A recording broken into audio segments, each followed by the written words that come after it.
Вы смотрите «Итоги дня», где мы расскажем вам о самых заметных событиях. В студии Валерия Наумова. Здравствуйте. Вот основные темы. Широкое внедрение музыкального образования в школы и детские сады региона. Глава Якутии провел встречу с руководителем межведомственного проекта «Музыка для всех». Сильные туманы – частая причина дорожно-транспортных происшествий. За первую неделю на дорогах республики зарегистрировано 6 ДТП, в том числе и наезды на пешеходов. Заявлено более 1500 проектов со всех районов республики. В Якутске стартовала 27-я республиканская конференция имени Владимира Ларионова «Шаг в будущее». 100 школьников района, которые отличились успехами в области науки, спорта и многих других направлениях. В Ленске состоялся традиционный рождественский бал главы. После длительных выходных все возвращаются к рабочим будням. Некоторым это дается с трудом, но существует мнение, что трудно только первые 5 дней. Так ли это на самом деле? Минимальный размер оплаты труда в этом году в России составил 16 242 рубля в месяц. В Министерстве труда и социального развития республики рассказали о том, как устанавливается ВРОТ в регионе с учетом районных коэффициентов и северных надбавок.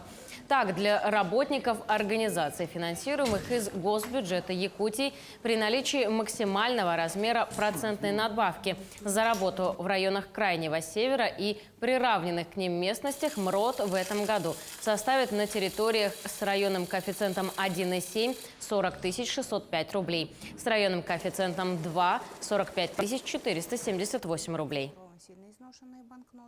С этой недели семьям начнут выплачивать единое пособие. Социальный фонд рассмотрел первые поступившие от семей заявления и назначил единое пособие на 80 тысяч детей до 17 лет. Первые выплаты семьи начнут получать уже в первую рабочую неделю. Всего к настоящему времени в фонд поступило 670 тысяч заявлений на новую выплату. Из них прием начался 28 декабря на портале Госуслуг, а 4 января обращение родителей за пособием. Также принимали клиентские службы социального фонда, которые работали по специальному графику. Рассмотрение поданных заявлений началось 3 января. В 2023 году отчет правительства впервые за 3 года пройдет в очном формате. Глава Якутии Айсан Николаев на планерном совещании с правительством поставил задачи на ближайшие недели, среди которых рассмотрение итогов финансово-хозяйственной деятельности организаций, исполнение федеральных программ, а также подготовка к отчету правительства перед жителями республики, которое впервые за 3 года пройдет в очном формате с охватом всех наслегов. Глава региона поручил правительству особое внимание уделить объектам, которые перешли с прошлого года, включая спортивные объекты по нацпроекту «Демография», объекты коммунального хозяйства по нацпроекту «Экология», а также соцобъекты по комплексному развитию сельских территорий. Айсан Николаев провел встречу с руководителем межведомственного проекта «Музыка для всех» Ольгой Харайбагатовой. Стороны обсудили итоги работы проекта, а также его дальнейшее развитие. Стоит отметить, что в этом году «Музыка для всех» отмечает 10-летний юбилей. Он стартовал в 2013 году в День музыки по инициативе первого президента республики Михаила Николаева. Это большой общественный проект, представляющий широкое внедрение музыкального образования в школы и детские сады региона. По итогам первого десятилетия в проект вовлечено более 75% учреждений общего образования и 95% дошкольного образования. Проект «Музыка для всех» научно-методического, на базе научно-методического центра мы сегодня переговорили о создании автономной некоммерческой организации «Музыка для всех». Но в будущем мы планируем всероссийскую общественную организацию «Музыка для всех». Надо, говорит, расширить этот проект. Ну, например, хореография. Хореография без музыки тоже не может быть. Значит, «Музыка для всех» у нас постепенно будем его расширять и углублять. 60 градусов мороза зафиксировали в Якутии. Так, в Оймяконе столбики термометров опустились до минус 59, а в 9 пунктах районах установились морозы ниже минус 45 градусов, сообщается на сайте Якутского гидромета. Напомним, полюсы холода – районы земного шара с наиболее низкими зарегистрированными температурами. В Якутии это Оймякон и Верхоянск. По информации синоптиков, на территории республики небольшой, на юго-западе умеренный снег, снег. На северо-востоке, северо-западе преимущественно без осадков. В населенных пунктах центральной части местами морозные туманы. В целом, зимой на дорогах Якутии транспортная ситуация ухудшается из-за ограниченной видимости. Сильные туманы – частая причина дорожно-транспортных происшествий. За первую неделю на дорогах республики зарегистрировано 6 ДТП, в том числе и наезды на пешеходов. Сотрудники госавтоинспекции напоминают, что в условиях плохой видимости водителям надо быть предельно внимательными и осторожными. Туман и выхлопные газы от автомобилей – все это сильно осложняет обстановку на дорогах республики. В условиях плохой видимости водителям, выезжая на дорогу, надо быть вдвойне, а то и втройне внимательнее, чем обычно, особенно возле школ и детских учреждений. Количество несознательных автомобилистов на дорогах не уменьшается даже в период плохой видимости. Только за первые 8 дней Нового года зарегистрировано 6 дорожно-транспортных происшествий, в которых травмы различной степени тяжести получили 12 человек. 94 водителя задержаны и отстранены от управления из-за вождения в нетрезвом виде. В зимних условиях очень много ДТП, когда водители, особенно после больших транспортных средств, больших грузов, как правило, автобусов, из-за выхлопных газов, из-за тумана, из-за снежной пыли не замечают впереди следующий транспорт. И вследствие чего не выдерживают безопасную дистанцию между транспортными средствами, и происходит очень много ДТП как раз-таки вне населенных пунктов. С 8 по 12 января в столице проходит республиканская научная конференция молодых исследователей «Шаг в будущее», на которую съехались более 1500 детей со всей республики. А значит, в столице возможны движения колонны детских автобусов. Хотелось бы напомнить, чтобы водители были внимательными и осторожными, ну и также пропускали организованные колонны с детьми и отнеслись к этому с пониманием, ну и возможным затором на дорогах. Хотелось бы напомнить то, что за непредоставление преимущества проезду колонны и также пресечение организованной транспортной колонны предусматривает административный штраф в размере от 1500 вплоть до 5000 рублей. Пешеходам тоже надо быть внимательнее и ответственнее и переходить дорогу только в том случае, когда все автомобили прекратили свое движение. На республиканском портале госуслуг заработал сервис «Объединенный платежный документ». Цифровое решение позволяет оплатить в один клик жилищно-коммунальные услуги и взносы на капремонт. Сервисом могут воспользоваться пока только жители Якутска. Но в целом в этом году его планируют запустить первым этапом в Нирингринском, Мирнинском, Ленском, Алданском и Оленёкском районах. К сервису подключены все ресурсоснабжающие организации столицы республики, управляющие компании, кроме «Прометей» и ТСЖ. В новом сервисе можно проверить начисления, платить их картой любого банка, передавать показания приборов учета, а также отслеживать историю платежей. Управляющие компании и ресурсоснабжающие организации выгружают информацию о начислениях за расчетный период до 5 числа каждого месяца. На год наставника и педагога запланировано много работы для повышения престижа учителя. В школе номер 2 Якутска намерены провести выездные семинары и курсы, а также неделю молодого педагога. В школе уделяют большое внимание развитию деятельности молодых учителей. В 1993 году по инициативе заместителя директора Саргаланы Бродниковой была организована школа молодого учителя. Более 30 молодых специалистов являются членами общественной организации. Они один раз в месяц собираются, обсуждают новейшие методы преподавания, проводят открытые занятия и участвуют в различных конкурсах. У всех педагогический опыт до 6 лет, и за каждым закреплены наставники. Мы с молодыми учителями работаем, проводим различные мероприятия, да, участвуем в конкурсах, проводим открытые уроки, в творческих конкурсах участвуем. Но планируем тоже очень много мероприятий. Да. У нас в этом году, получается, хотим провести юбилейные мероприятия школы молодого учителя. Хотим организовать в своей школе. Выезды планируем тоже по республике, да, как обмен опытом с учителями. В Улусы и также между городскими школами. В Якутске стартовала 27-я республиканская конференция имени академика Владимира Ларионова «Шаг в будущее». В этом году в конкурсе заявлено более 1500 проектов со всех районов республики в 39 секциях. С творчеством молодых исследователей ознакомилась Кристина Якупова.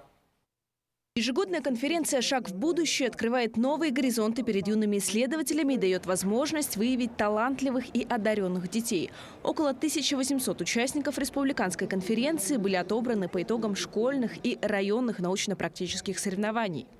Здесь раскрываются таланты каждого ребенка, независимо от качества обучения. Каждый ребенок имеет свою какую-то идею, инициативу и пытается исследовать, занимается наукой в старших классах. Хочется, чтобы темы были практикоориентированы на сегодня, потому что наша страна сегодня нуждается в новых открытиях, новых таких идеях. Поэтому мы сегодня много говорили о том, что темы детей должны быть расширены. В работе экспертных советов конференции состоят более 390 ведущих ученых, преподавателей, аспирантов, магистрантов и студентов. По их словам, ежегодно растет количество и качество работ участников. В этом году самыми многочисленными секциями являются секции в области гуманитарных наук. Это секция «История», это русская филология, зарубежная филология, якутская филология. То есть мы говорим о том, что сегодня все-таки гуманитарные направления, они выходят на передовую позицию. Один из участников гуманитарного направления Арсен Федоров, ученик 11 класса Мегино-Кангаласского улуса, представил проект по изучению своей родословной. Он ведет его с 5 класса на протяжении 6 лет. Изучил свою родословную до 7 поколения, а также сделал сайт, сняли фильм о своих родственниках.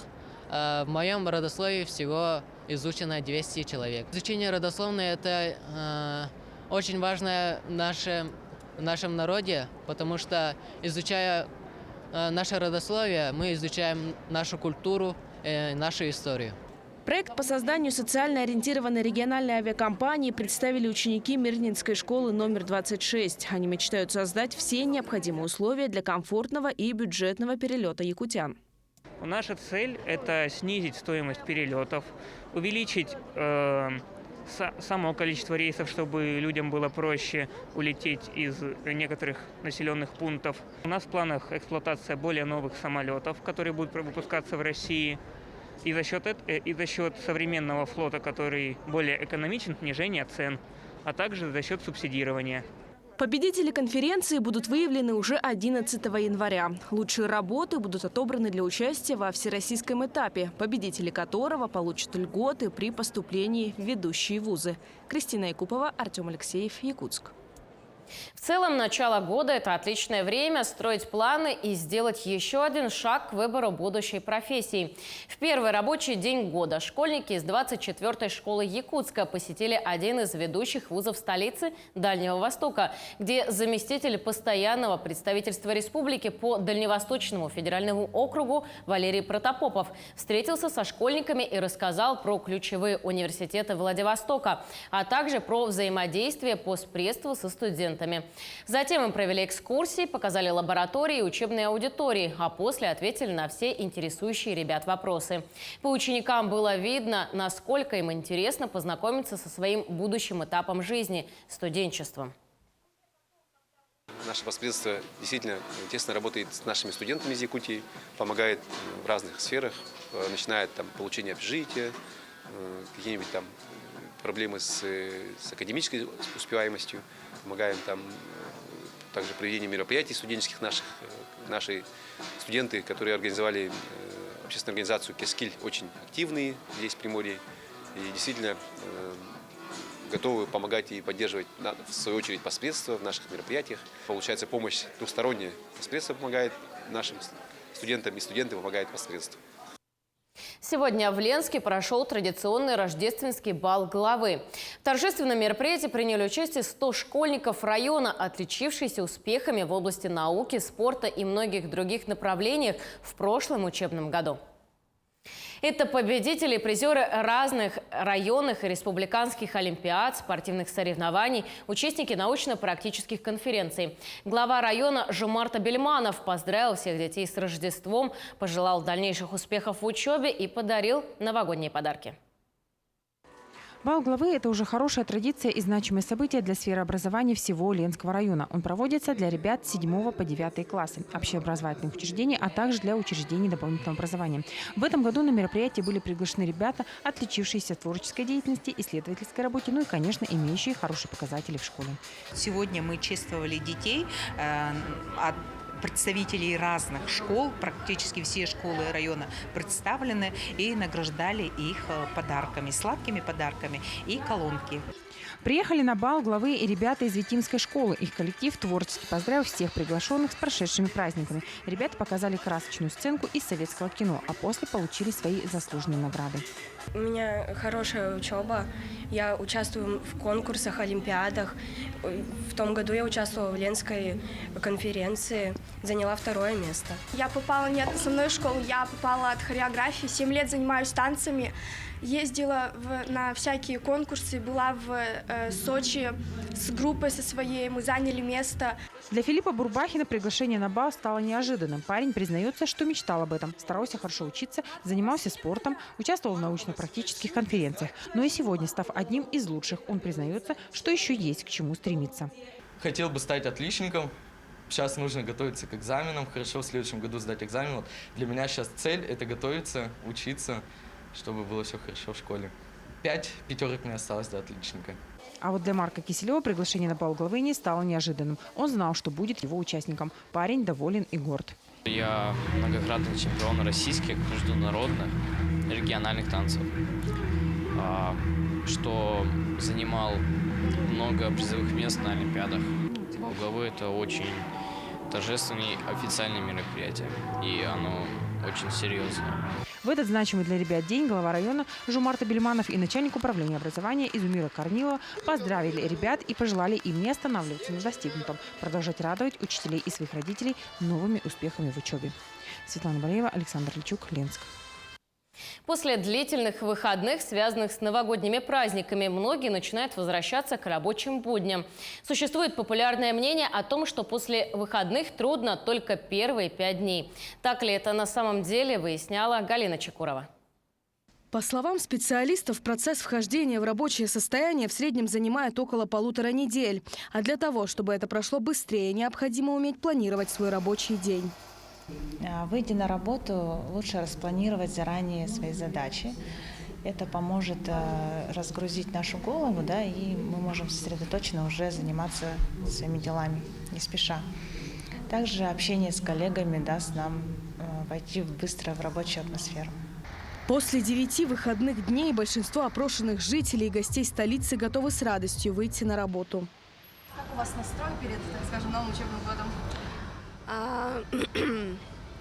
Настрой хороший, и думаю, 2-й семестр я хорошо закончу. Ну, после новогодних длинных выходных с удовольствием вышла на работу, хорошо отдохнули, провели с семьей, проводили вместе со всеми соседями, друзьями повстречались. Ага. И вот вышли, первый рабочий день отработали, и завтра тоже опять на работу. Я уже педагог с опытом, уже сколько лет работаю, больше 20 лет. Даже настроя не надо, уже привыкли так работать. Быть всегда в позитиве, буду о будущем, стремиться к своей цели. Сплю, много-много сплю и играю в Геншин. А у вас уже началось учебное время или рабочее? Не, рабочая неделя еще не началась. А повезло. как настрой перед рабочей неделей? Очень не хочется. Очень. По словам психологов, у людей после длительных выходных часто наблюдается апатичное состояние. Чтобы этого избежать, необходимо настраиваться на рабочий лад заранее. В период выходных рекомендуют правильно питаться, проводить больше времени на улице, а также заниматься активным отдыхом. Если у вас состояние апатии, гиподинамии, такой усталости, сонливости длится дольше 2 недель, то необходимо обратиться к специалисту и желательно вообще проверить свое здоровье. Да? Это режим дня соблюдать, да? То есть это примерно 8 часов в день обязательно сна. Да? В случае, если человек заметил у себя длительное апатичное состояние после праздников, можно обратиться на горячую линию по номеру 8 800 135 50, а также по предварительной записи посетить очную консультацию в Республиканском центре психологической помощи. Галина Чекурова, Артем Алексеев, Якутск. К слову говоря, следующие длинные выходные ожидаются в феврале. В честь праздника День защитника Отечества мы будем отдыхать 4 дня с 23 по 26 февраля. На 24 февраля перенесли выходной с 1 января, так как в этом году 1 января выпало на воскресенье. Международный женский день в этом году выпадает на среду. Никаких переносов выходных на март не предусмотрено, поэтому праздничный выходной продлится всего 1 день, непосредственно 8 марта. Первый месяц года богат на события православного календаря. Каждый день января для верующих связан с каким-либо праздником. Самое главное – это Рождество Христово и Крещение Господне, но также отмечаются и другие памятные даты. Один из самых главных праздников православных христиан – Рождество Христово. С ним связана масса традиций, а также приметы суеверий. К нему верующие готовятся заранее, соблюдая 40-дневный пост. С этим праздником, с праздником Рождества Христова, связаны многие традиции, и церковные, и народные. Церковная традиция говорит о том, что в среду и в пятницу отменяется пост, чтобы люди, верующие, могли каждый день приходить причаститься святых Христовых тайн. Народная традиция – это, конечно, особое праздничное гуляние, когда мы с песнопением праздников приходим к нашим близким, знакомым, друзьям, с песнопением, пожеланиями здоровья, счастья. Это же, конечно же, праздник очень любят дети, которым мы дарим свое тепло, свои улыбки и свои подарки. В эти дни в храмах слышны песнопения. По утрам здесь проходят божественные литургии, по вечерам – праздничное богослужение. Мы чувствуем праздник сильно. Мы поздравляем друг друга, радуемся. И обязательно пост держим. Этот праздник олицетворяет вообще рождение самого Господа. Мы всегда рады. Это такой умилительный, немного даже представить Господа младенцем. Это такая великая радость. Мы ждем этого, рады всегда этому. И поэтому, я не знаю, даже это просто самый лучший, прекрасный праздник, после Пасхи, конечно. История торжественных дат в православном календаре начинается еще с ветхозаветных времен. Каждая посвящена памяти важных событий. На Руси празднование Рождества слилось с древним обрядом святками. Праздничные мероприятия завершатся еще одним значимым событием – богоявлением или крещением Господним, когда верующие освящают воду и окунаются в прорубь. Ирина Жданова, Захар Головин, Нерюнгри. Огонь вторых зимних игр «Дети Азии» зажжется 21 января в национальном парке Ленские столбы. После зажжения огонь будет доставлен в Кузбасс. Ожидается, что участниками игр станут порядка 1000 спортсменов из стран Азии и регионов России. Соревнования пройдут по 10 видам спорта, а сами состязания пройдут сразу на 4 территориях – Кемерово, Новокузнецк, Междуреченск и Таштагольский муниципальный район с 23 февраля по 5 марта. Кубок спорткомплекса «Мадун» пройдет с 9 по 12 января в столице республики среди спортивных клубов по масс-рестлингу. Трансляцию турнира можно будет посмотреть на телеканалах НВК «Саха» и «Мамонт» в 21:00 по якутскому времени. В соревнованиях участие примут 4 команды. Это «Батас», СВФУ, «Максагол» и «Инсели». Мужчины будут состязаться в весовых категориях 65 килограммов, 75, 85, 95 и свыше 95 килограммов. Женщины в весе 65 килограммов и свыше 65. На сегодня это все, но мы продолжаем следить за развитием событий. Оставайтесь на нашем канале.